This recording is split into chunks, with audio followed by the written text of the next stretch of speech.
Hi, sixth graders. We're going to start with a little warm-up as you make plans for what you're going to do for this weekend. So here's what you're going to do. You're going to choose a number between 1 and 9, multiply by 3, add 3, multiply by 3 again, add the two-digit number you get together. That number will tell you where you'll be going this weekend. So pause the video, do your calculation. Was your number 9? Did you get stay at home? Let's try it again. Try this one. Choose any two-digit number, add together those two digits, subtract the result from your original number. The number you get is what you'll be doing this weekend. So I'll demonstrate this one. I'm going to choose 23. I'm going to add those two digits together to get 5. I'm going to subtract this result from my original number, so 23 minus 5 equals 18. And then I'm going to look at that number. That's what I'll be doing this weekend. I got 18. Stay at home. Pause and see what you get. Hopefully you had a chance to figure out what you ended up with. If you did this right, you got stay at home. Hopefully this makes you think about something we did earlier this year, the Ghost Whisperer crystal ball. And maybe you can do a little planning around why that works. Maybe you can use these charts to trick somebody at home with this clever math warm-up. All right, today we're going to look at what is the difference between dependent and independent events. You should have taken notes on the videos yesterday and have some idea. So first one, we're going to do simulating an activity of drawing marbles from a bag. The key here is we're going to do it with replacement. Okay, so imagine we have these three marbles, green, green, purple, in this bag. We're going to complete the tree diagram to show the probabilities of what could happen. So this is your line of your first draw. So we'll say the first draw we got a green, then our possibilities for the second draw are green, green, or purple. Remember that we put the marble we originally placed back into the bag. This is with replacement. So we could either get green, green, green, green, or green and then purple. Okay? Here's our second one. So on our first draw, we drew a green because there are two in there. Then on our second draw, we could draw green, green, or purple. So here's the same outcomes as that first marble. And then on the first draw, we drew purple.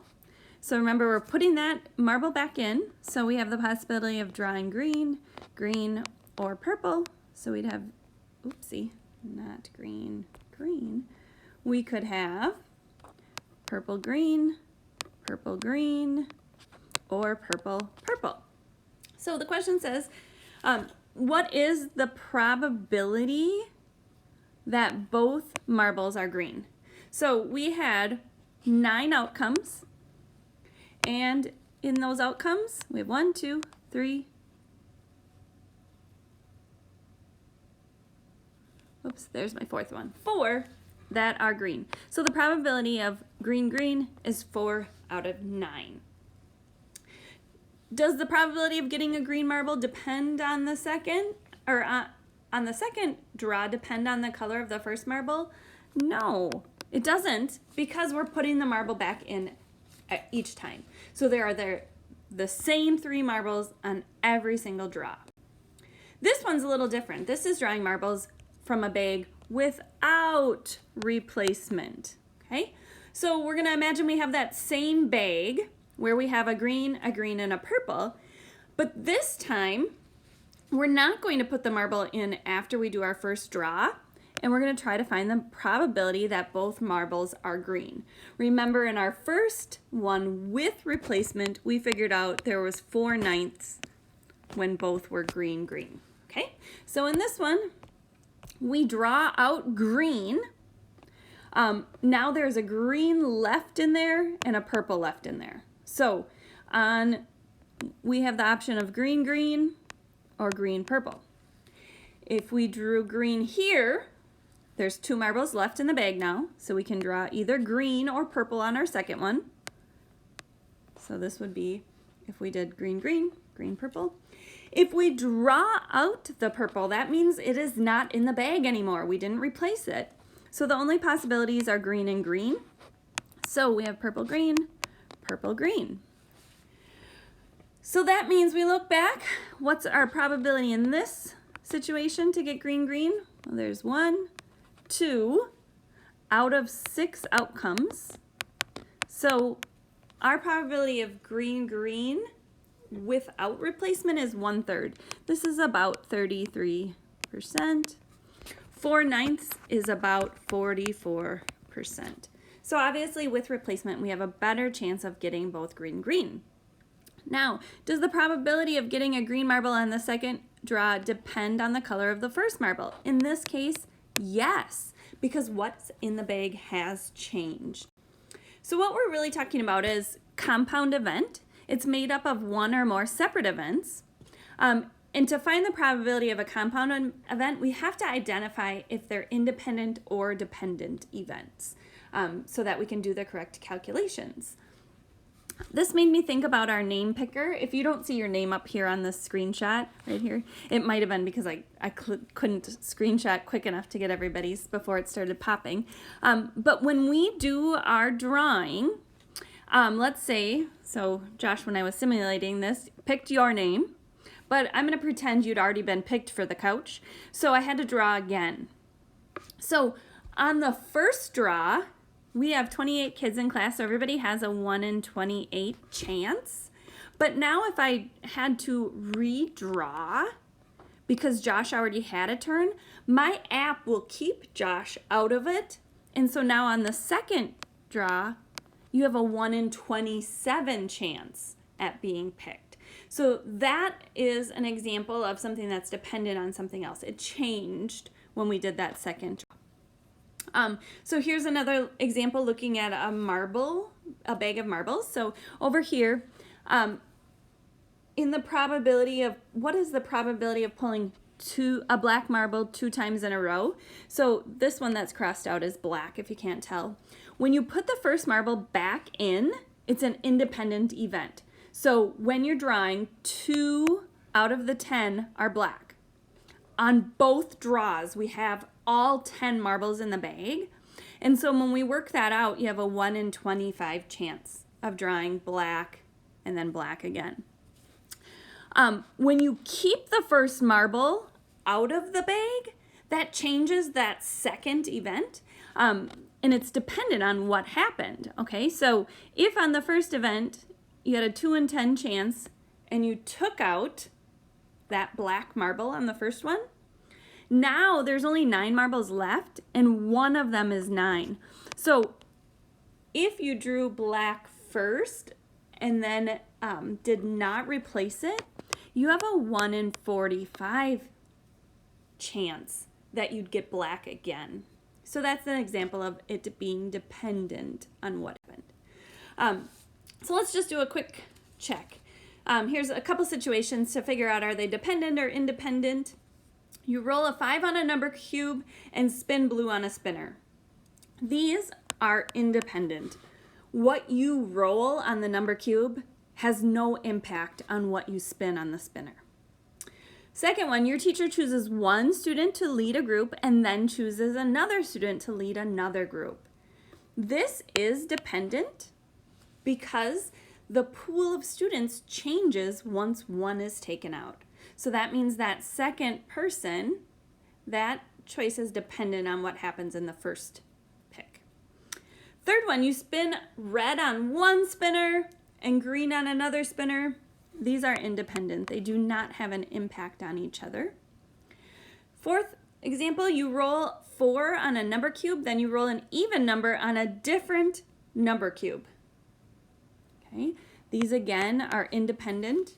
Rolling 4 on one number cube doesn't make it any more or less likely that you'd roll it on a separate number cube. Those are independent of each other. Last example, you randomly draw a lane number for a 100-meter race. Then your friend randomly draws a lane number for the same race. These are dependent because if you imagine there's 8 numbers in the bag, oftentimes there's 8 lanes. if you drew lane 4, that is now not a possibility for your friend. So these two events are dependent. The options available to your friend are dependent on what is left after your draw. All right, so today your job is to be really looking at the difference between dependent and independent events and how we calculate the probability. When those events are independent, we are just calculating those probabilities and multiplying them together. That's already what we've been looking at when we roll something and spin something. When they're independent events, we just take the probability of the event and multiply it by the probability of the other event. Here's a quick example. You spin the spinner, little flower looking spinner, and you flip a coin. What's the probability of spinning a prime number and flipping tails? The outcome of the spinning the spinner does not affect the outcome of flipping a coin, so that events are independent. Our probability for a prime number on the spinner is 3 out of 5. Probability of tails is 1/2. So to get the probability of these independent events, all I do is multiply those two probabilities together to figure out it's 3/10 or 30%. When we look at dependent events, this means the occurrence of one event does affect the likelihood of the other event. So it's changing the probability.